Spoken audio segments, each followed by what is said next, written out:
Baby marathon 2.0।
একটা flat life day শুরু হয়েছে, আর তার মধ্যে আমি বলবো বাচ্চাদের থেকে অভিভাবকরা দোষী।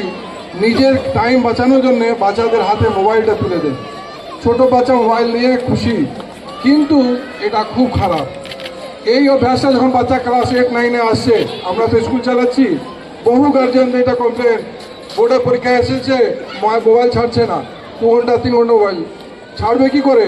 আপনারা ছোটবেলা থেকে আপনি অভ্যাস করিয়েছেন, যখন করিয়েছেন নিজেকে বাঁচানোর জন্য। এইবার সেই জন্যে এই যে এখানে মাঠে নিয়ে এসছেন বাচ্চাদেরকে, এইটা দিয়ে বাচ্চাদের মধ্যে খেলার প্রতি একটা আগ্রহ, একটা ঝোঁক আসবে, একটা ভালোবাসা আসবে।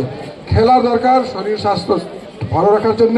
এই যে স্পোর্টসম্যানশিপ মানে কি? হেরে যাওয়া, আবার উঠে আবার দাঁড়ানো, পিছিয়ে যাব আবার এগোনোর চেষ্টা, এই জীবনটাকে পুরো জীবন মধ্যে এটা প্র্যাকটিক্যাল এক্সপিরিয়েন্স।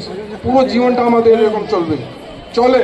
সবাই সব সময় আমরা সাকসেস হই না, কিন্তু প্রত্যেকটাতে যেখানে আমরা সাকসেস হই না, একটা শিক্ষা পাই, কোথাও না কোথাও আমার খামতি রয়েছে, যেখানে পুরো এফোর্টটা লাগাই। আপনাদেরকে ঠাকুরের মা স্বামীজির কাছে আপনাদের বাচ্চাদের জন্য, আপনাদের জন্য প্রার্থনা করব, যেন বাচ্চারা সুস্থ থাকুক, ভালো থাকুক, খেলার প্রতি তাদের আগ্রহ থাকুক, ভালো জীবন গড়ে উঠুক, তারা ভালো মানুষ হোক। ধন্যবাদ।